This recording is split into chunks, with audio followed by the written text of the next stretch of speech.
besar setiamu, kau nyatakan bagiku. Kau Bapa yang selalu mengerti isi hatiku.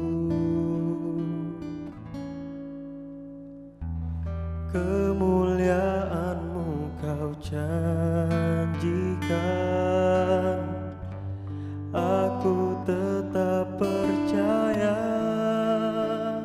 Ku percaya janji-Mu ajaib terukir dalam kehidupanku. Ku berserah di dalam kekuatan-Mu, hanya Kau segalanya bagiku. Ku percaya janji-Mu ajaib terukir dalam kehidupanku. Ku berserah di dalam kekuatan-Mu, ku percaya.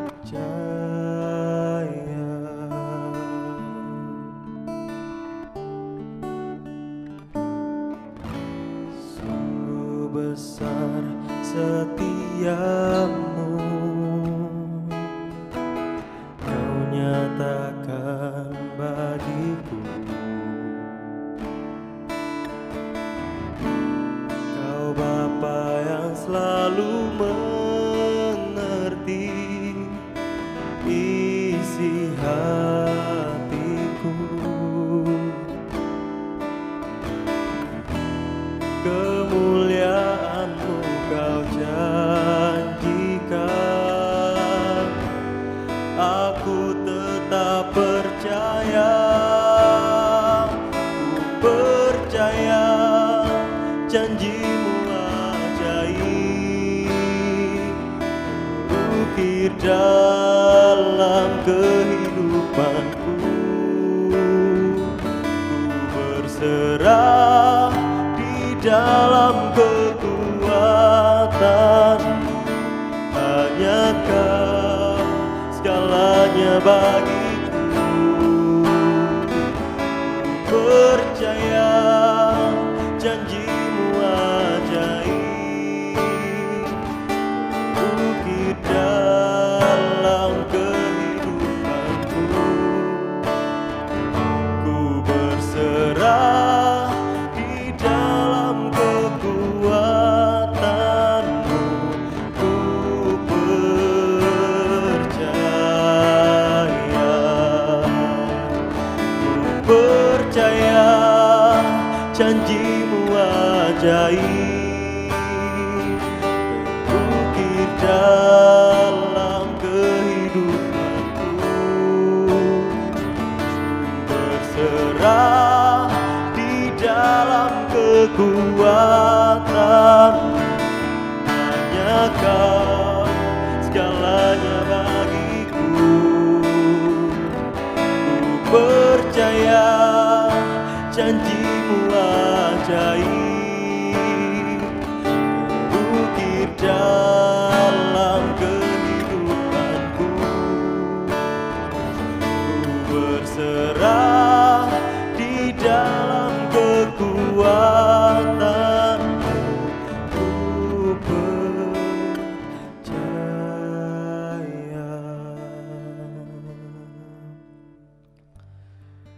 Ku percaya.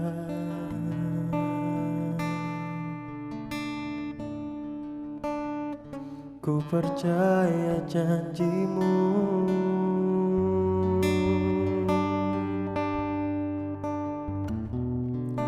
Kau yang memegang hidup kami. Haleluya.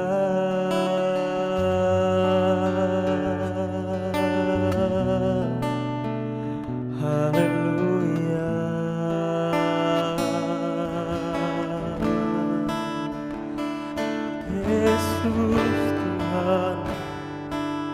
Yesus Tuhan,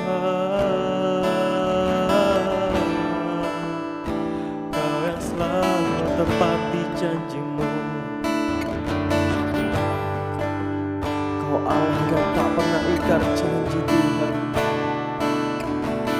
Oh Yesus Tuhan, haleluya,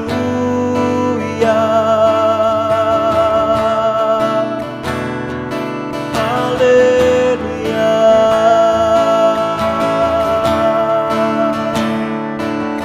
Terima kasih Tuhan buat janji-Mu atas hidup kami. Ku percaya padamu, Yesus.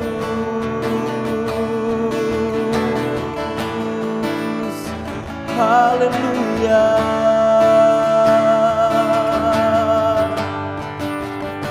haleluya.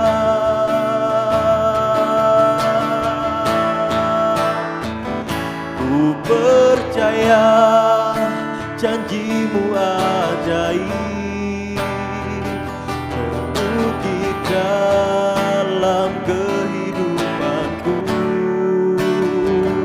Ku berserah di dalam kekuatan, hanya Kau segalanya bagiku. Ku percaya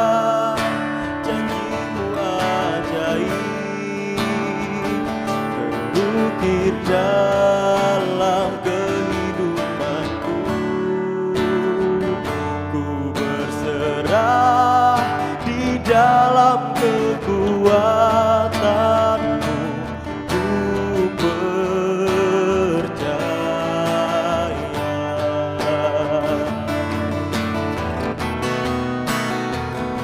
ku percaya janji-Mu ajaib, terukir dalam kehidupanku. Ku berserah di dalam kekuatan-Mu, hanya Kau segalanya bagiku. Ku percaya janji-Mu ajaib, terukir dalam kehidupanku. Ku berserah di dalam kekuatan-Mu. Ku percaya,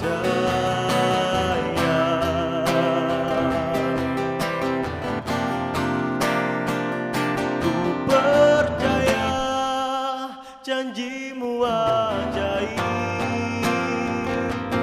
terukir dalam kehidupanku. Ku berserah di dalam kekuatan-Mu, hanya Kau segalanya bagiku. Ku percaya janji-Mu ajaib, terukir dalam kehidupanku. Ku berserah di dalam kekuatan-Mu. Ku percaya, ku berserah di dalam kekuatan-Mu. Ku percaya,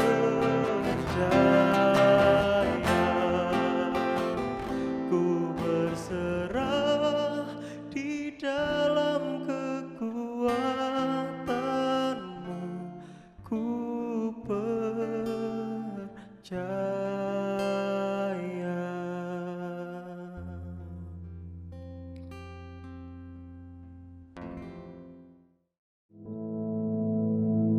Our Father, which art in heaven, hallowed be thy name. Thy kingdom come, thy will be done in earth as it is in heaven. Give us this day our daily bread, and forgive us our debts, as we forgive our debtors. And lead us not into temptation, but deliver us from evil. For thine is the kingdom, and the power, and the glory, forever. Amen.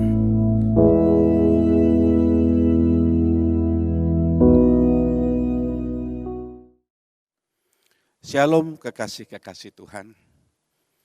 Kalau saya tanya pada pagi hari ini, bagaimana keadaan saudara? Selalu katakan, Yesusku itu Allah yang luar biasa. Itu terkandung di dalam lidah bibir hati kita masing-masing. Memang Yesus itu yang kita sembah, Allah yang luar biasa. Dan terbukti, Dia itu pencipta mujizat. Pencipta mujizat. Mujizatnya dari dulu, sekarang, dan untuk selama-lamanya tetap berlaku bagi kita. Orang-orang yang mengasihi Tuhan di dalam hidupnya. Bapak Ibu dikasihi Tuhan, kita tahu situasi saat ini, kondisi saat ini. Ya. Dan saudara tahu saya akan khotbahkan yang pada pagi hari ini, yaitu mengenai perkawinan di Kana. Pertama kali Yesus mengadakan mujizat. Hidup ini penuh dengan masalah. Hidup ini penuh dengan problem, saya katakan. Sebab itu orang dunia katakan melodi hidup. Artinya banyak masalah-masalah yang kita alami di dalam kehidupan kita sehari-hari. Tetapi saya katakan sekali lagi, ada Yesus tidak perlu khawatir. Ada Yesus pasti ada mujizat dalam hidupmu. Bapak Ibu dikasihi Tuhan, saya akan ambil di dalam kitab Yohanes 2, ayat yang pertama sampai yang ke-11. Akan saya bacakan, nanti kita pelajari, kita simak apa sih kok sampai bisa terjadi mujizat. Kita tahu Allah itu memang Allah pencipta mujizat. Dan ini yang pertama Allah lakukan di perkawinan Kana, saudara. Ya, saya bacakan ini. Pada hari ketiga ada perkawinan di Kana yang di Galilea, dan Ibu Yesus ada di sana, ada di situ. Yesus dan murid-muridnya diundang juga ke perkawinan itu. Ketika mereka kekurangan anggur, Ibu Yesus berkata kepadanya, mereka kehabisan anggur. Kata Yesus kepadanya, mau apakah engkau daripadaku, Ibu? Saatku belum tiba. Tetapi Ibu Yesus berkata kepada pelayan-pelayannya, apa yang dikatakan kepadamu, buatlah itu. Di situ ada 6 tempayan yang disediakan untuk pembasuhan menurut adat orang Yahudi, masing-masing isinya 2-3 buyung. Yang ketujuh, Yesus berkata kepada pelayan-pelayan itu, isilah tempayan-tempayan itu penuh dengan air. Dan mereka pun mengisinya sampai penuh. Lalu kata Yesus kepada mereka, sekarang cedoklah, bawalah kepada pemimpin pesta, lalu mereka pun membawanya.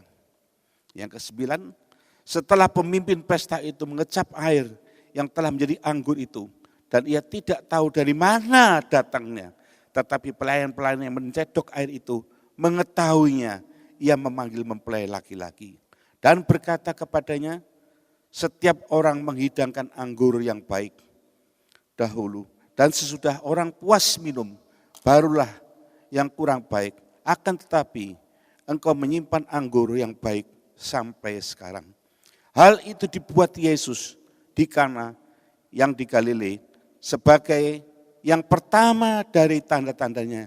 Dan yang dengan itu ia telah menyatakan kemuliaannya dan murid-muridnya percaya kepadanya. Bapak Ibu ini kasih Tuhan, ini kejadian langka, ya. Saya katakan ini kejadian langka. Kalau seandainya terjadi seperti zaman sekarang, ini akan sangat-sangat memalukan sekali. Terutama yang mempunyai hajat pernikahan itu. Sangat-sangat memalukan sekali. Kalau kita teliti, kita selidiki. Dikatakan pada hari ketika ada perkawinan di Kana, di Galilea, Ibu Yesus ada di situ. Saudara kasih dalam Tuhan, perkawinan atau pesta di orang-orang Yahudi itu tidak satu hari 2 hari, bisa sampai 5 hari, bisa sampai seminggu atau 7 hari. Kita akan lihat sekarang. Dikatakan Yesus dan murid-muridnya diundang juga ke perkawinan itu. Ini sebetulnya bukan satu kebetulan. Di sini tidak disebutkan apakah mereka masih ada keluarga apa tidak, tapi mereka itu datang, Yesus datang bersama dengan murid-muridnya. Ketika mereka kekurangan anggur, Ibu Yesus berkata kepadanya, mereka kehabisan anggur. Saudara bisa bayangkan yang mungkin ini khotbah ini atau renungan pada seperti pagi ini sering dibawakan. Tapi kita kurang teliti, kita kurang menyelidiki apa yang menyebabkan Allah membuat mujizat di perjanjian Kana itu. Dikatakan ketika mereka kekurangan anggur, Ibu Yesus berkata kepadanya, mereka kehabisan anggur. Saudara bisa bayangkan, itu baru hari yang ketiga anggur sudah habis. Padahal pesta itu mungkin 2 hari lagi atau 3 hari lagi masih ada terusannya. Saudara bisa bayangkan bagaimana malu daripada keluarga itu, saudara. Tetapi satu kebetulan, Yesus itu juga diundang bersama dengan ibunya. Ini tidak disebutkan apakah mereka itu bersama, mereka berbarengan atau tidak. Tapi yang jelas, yang pertama-tama Ibu Yesus sendiri yang datang waktu itu. Kemudian Yesus bersama murid-muridnya menyusul datang. Yang keempat, kata Yesus kepadanya, mau apakah engkau daripadaku ibu, saatku belum tiba. Ini perhatikan, ini penting sekali. Ya, penting sekali di dalam kehidupan saudara dan saya. Waktu itu Tuhan punya, bukan kita punya. Tapi waktu itu Allah yang punya. Bukan seringkali orang-orang Kristen, seringkali orang percaya mintanya mujizat itu nyata, instan, ya, cepat sekali. Tetapi saya katakan waktu itu Tuhan punya. Bapak Ibu dikasih Tuhan, dikatakan, mau apakah engkau daripadaku? Apa yang kau kehendaki daripadaku, Ibu? Yesus menjawab, saatku belum tiba. Saatku belum tiba. Nah, sekarang saudara harus ingat sekali lagi, saat dan waktu itu Tuhan punya, bukan manusia punya. Tapi Allah yang punya saat dan waktu. Kita perhatikan di sini. Yang kelima dikatakan, tetapi Ibu Yesus berkata kepada pelayan-pelayan itu, apa yang dikatakan kepadamu, buatlah itu. Ibu Yesus tahu siapa itu. Anaknya siapa itu dia tahu. Dia tahu persis bahwa dia itu Allah, anak Allah. Dia mengerti. Tetapi dia katakan saatnya belum tiba. Tapi Ibu Yesus orang yang sangat-sangat bijaksana sekali. Sangat-sangat bijaksana, menjadi contoh, jadi teladan. Dia taat apa yang dikatakan oleh Yesus. Saudara dikasih Tuhan, dikatakan di sini, apa yang dikatakan kepadamu, buatlah itu. Apa yang dikatakan kepadamu pada pelayan-pelayan itu, buatlah itu, turuti. Apa yang dia katakan, apa dia mau. Apa yang terjadi saudara? Ayat yang ke-6 dikatakan, di situ ada 6 tempayan yang disediakan untuk pembasuhan menurut adat orang Yahudi, masing-masing isinya 2-3 buyung. Tempayan adalah tempat untuk membasuh kaki atau tangan. Di situ ada 6 tempayan, dikatakan 6 tempayan, dan isinya diisi dengan air penuh. Diisi dengan air penuh. Tidak disebut sampai meluber, tapi penuh saudara. Kemudian yang ke-7 dikatakan, Yesus berkata kepada pelayan-pelayan itu, isilah tempayan itu penuh dengan air. Dan mereka pun mengisinya sampai penuh. Luar biasa. Butuh ketaatan. Apa yang Tuhan minta di dalam hidup kita pun juga begitu. Tuhan minta ketaatan di dalam hidup saya dan saudara. 100% saya katakan, kalau kita bertaat, kita menyenangkan hati Allah dalam hidupmu masing-masing. Pasti mujizat, lepas mujizat akan terjadi di dalam hidupmu. Kekasih-kekasih Tuhan, apa yang dilakukan oleh pelayan-pelayan itu? Tuhan perintahkan isi tempayan Tuhan hingga penuh.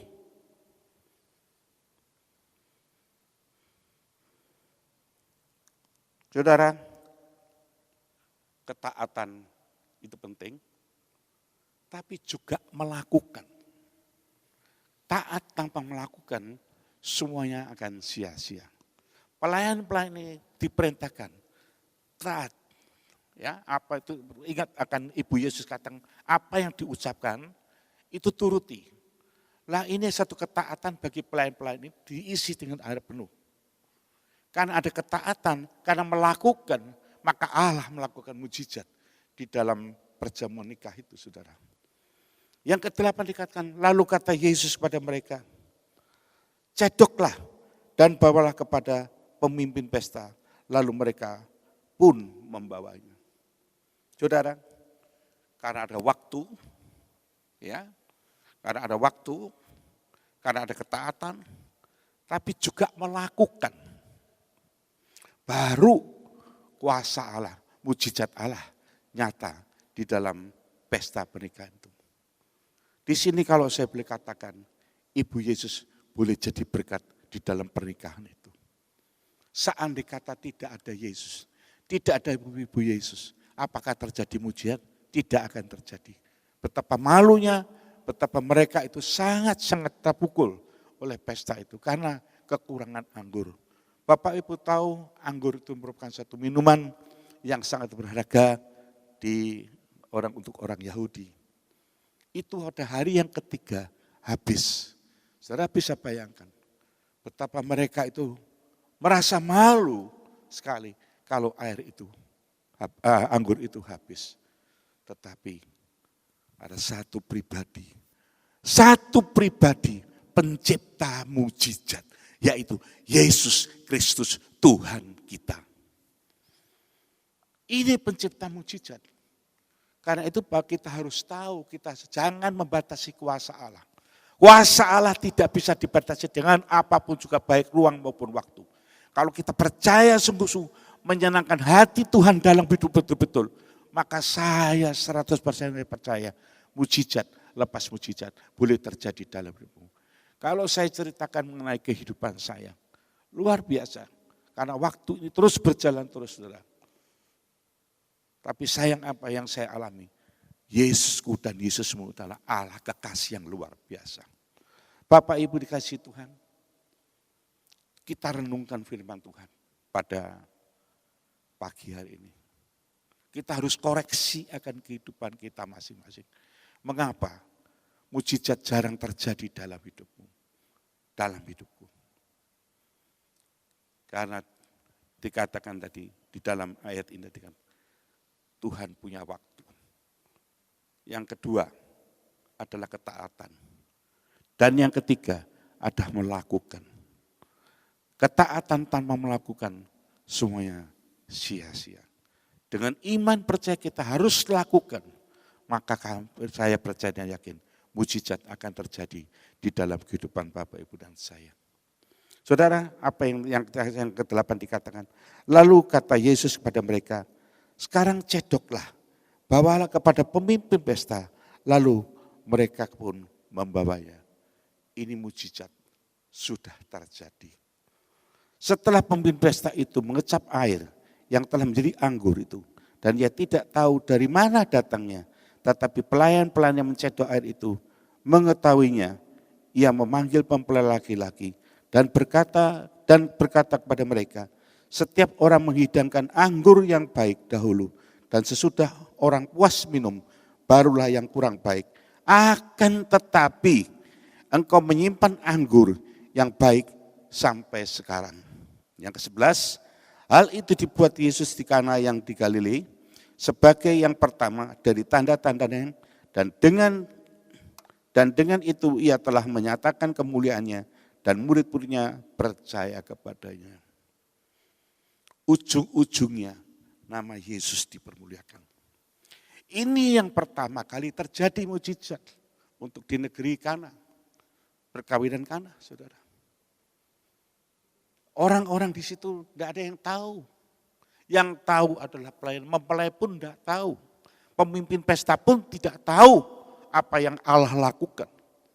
Tetapi pelayan-pelayan itu, karena diperintah oleh Ibu Yesus waktu itu, turuti apa yang dia mau. Lakukan apa yang dia taat, apa yang dia kehendaki. Maka pelayan-pelayan itu tahu persis apa yang terjadi, apa yang Allah perbuat mengenai air jadi anggur. Sehingga melalui kejadian ini, nama Tuhan boleh dipermuliakan. Nama Tuhan boleh ditinggikan. Nama Yesus boleh diagungkan. Dan mujizat itu sampai detik ini pun tetap berlaku bagi orang-orang yang hidupnya mengasihi Tuhan. Orang yang hidupnya sungguh-sungguh menyenangkan hati Tuhan. Saudara dikasih Tuhan, biarlah pelajaran ini kita akan ambil, saudara. Kita akan pelajari betul-betul. Mari kita sama-sama kita lakukan di dalam kehidupan kita sehari. Kalau kita ingin mujizat terjadi dalam hidupmu, yang pertama kan waktu Tuhan punya. Yang kedua, taat. Yang ketiga, melakukan apa yang Tuhan minta di dalam kehidupan saya dan saudara. Dengan kata lain, hidup kita boleh menyenangkan hati Tuhan di dalam kehidupan kita sehari-hari. Puji Tuhan, biarlah firman Tuhan pada pagi hari ini boleh jadi berkat bagi para pendengar renungan pada pagi hari ini. Mari kita sama berdoa. Tuhan, Bapa kami di dalam surga, terima kasih Roh Kudus untuk firman-Mu pada pagi hari ini. Biarlah firman ini benar-benar boleh mengerti, kami boleh mengerti apa yang Tuhan mau di dalam hidup ini. Biarlah semua ini boleh terjadi di dalam kehidupan kami. Kami banyak belajar Tuhan untuk kami taat, kita melakukan, juga kami tahu waktu itu Tuhan punya, bukan kami punya. Terima kasih Roh Kudus untuk firman-Mu pada pagi hari ini. Biarlah firman-Mu itu memberkati kami semua Bapa. Terima kasih Roh Kudus. Dalam nama Tuhan Yesus. Saudaraku yang kekasih Tuhan. Tuhan memberkati engkau dan melindungi engkau. Tuhan menyinarkan wajahnya kepadamu, memberikan kasih karunia dalam hidupmu. Tuhan menghadapkan wajahnya padamu, memberikan damai secara terlalu. Terima kasih Tuhan. Dalam nama Yesus. Haleluya. Amin.